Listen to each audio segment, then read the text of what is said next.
Halo semuanya, jadi di sini kita akan tur dan mewawancarai Museum Tanah dan Pertanian Bogor. Ikuti keseruannya ya.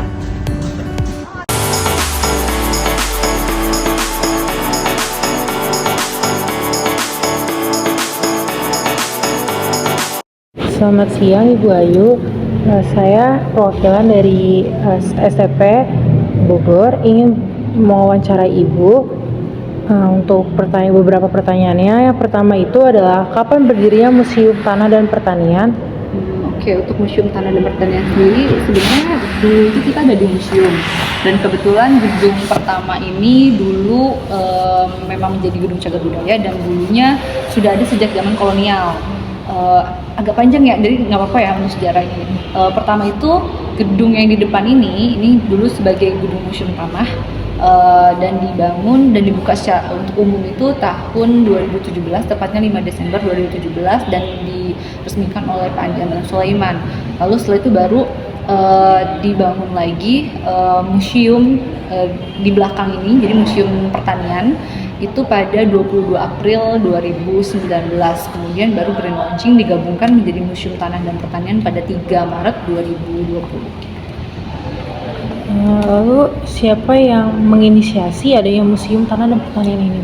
Untuk Museum Tanah itu dulunya karena di bawah Balai Tanah dulunya.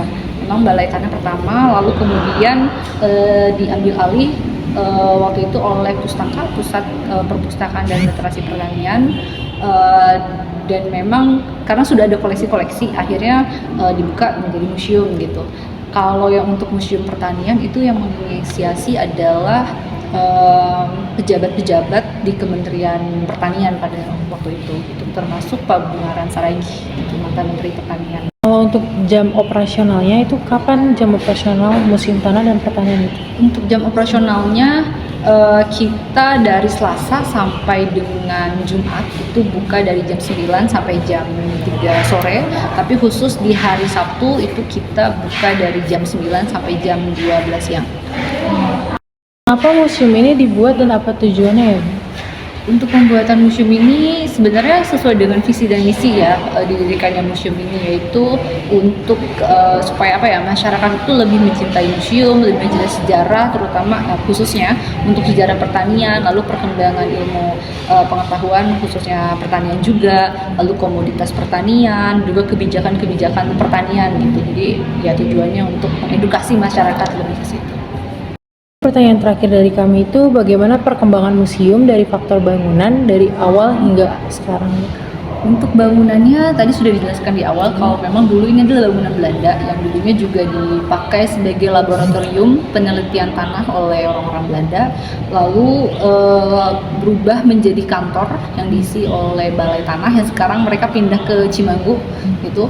Setelah itu menjadi museum tanah. Dan kalau yang di belakang itu gedungnya dulu juga kantor perpustakaan gitu, dan menjadi museum pertanian gitu. Hingga akhirnya sekarang kita punya 4 bangunan, yang ini menjadi galeri tanah, iklim dan lingkungan.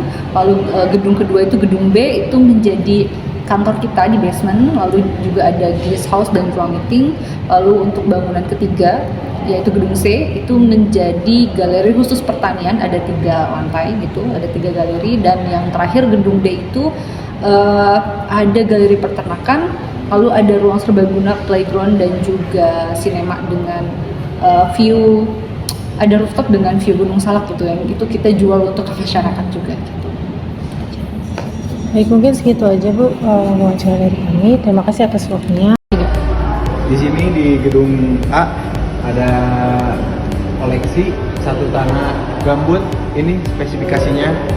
Terus lanjut ada tanah aluvial tsunami dan ini spesifikasinya.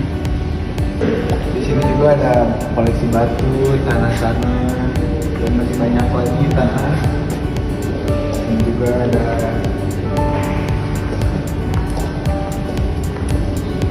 banyak lagi tanah-tanah, koleksi tanah.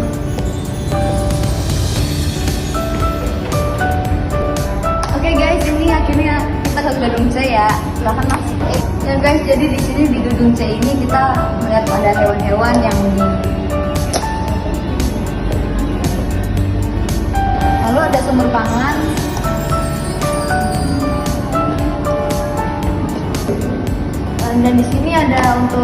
alat bertanam padi. Dan